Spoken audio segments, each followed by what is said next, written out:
We are in the gallery at Merston.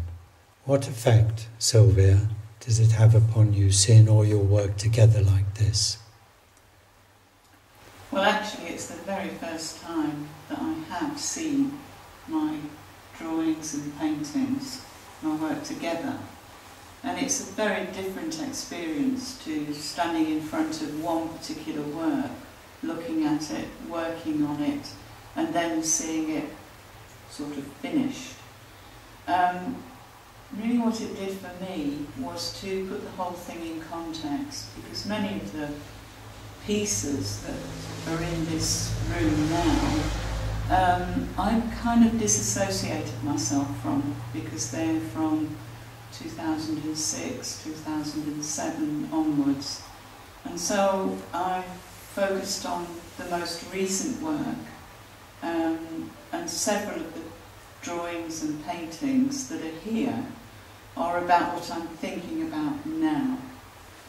And it surprised me how dark and ominous they look, when actually I thought they looked extremely bright and optimistic. Your work appears to change after 2010. Could you tell us what came before that year? Yes, I'll talk about two paintings in particular. They're watercolours, which I tend not to use now. I'll talk about this one first, which is called Riding, and its obvious reference is Red Riding Hood. And here you see her in the picture, and she's quite a beautiful, pretty young girl, and she's stepping over a series of books which have reference to fairy tales, to Red Riding Hood, to The Little Mermaid, but also some more serious references. The one on the right-hand side here is a reference to actually the Spanish Civil War. Then you see the wolves coming up behind her. She's unaware of that, this threat that exists. I'm going to compare this one, Riding, with another watercolour which I did at the same time. In fact, there's a third one which I can't show you here. But this one's called Battle, and this directly refers to Battle for Spain. In it, again, you see a quite young, innocent girl staring out at you. At the top of the picture is the pomegranate pouring what looks like blood onto her pet cat. And in the distance, there's war, there's battle going on. There's also a direct reference, cross-reference between the two watercolours. She's partly mermaid-like, and in the Riding painting you see just a slight reference to the mermaid. So these are very different pieces of work. They're much prettier, lighter, and I suppose like children that left home some time ago. The two pieces that I've just talked about were from 2006, whereas the paintings, if I can call them that, behind me are the most recent ones from 2012.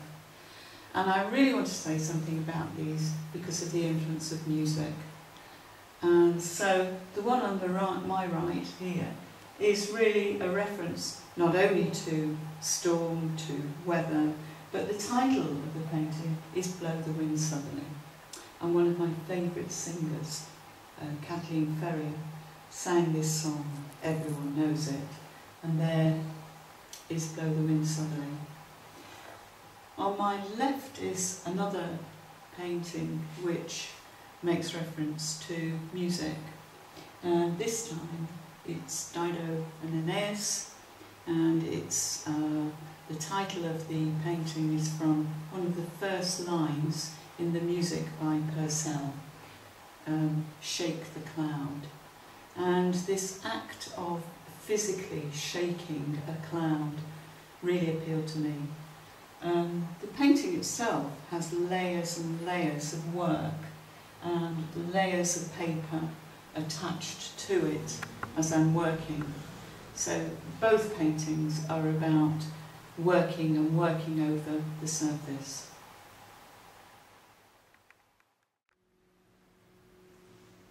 We are in the assembly rooms in Chichester, looking at the paintings by the Smith brothers. What is it about these paintings that interests you? Well, this particular painting is very atmospheric. I've travelled 3 miles from my home to look at this particular painting, which was well known during the 18th century in Chichester, one of 3 brothers painting this one, which is a very touching scene of the house burning. The closer you get to the painting, the more you can see these little figures. One, there's a woman who is swooning in front of her burning house, and there are other characters in the rural landscape.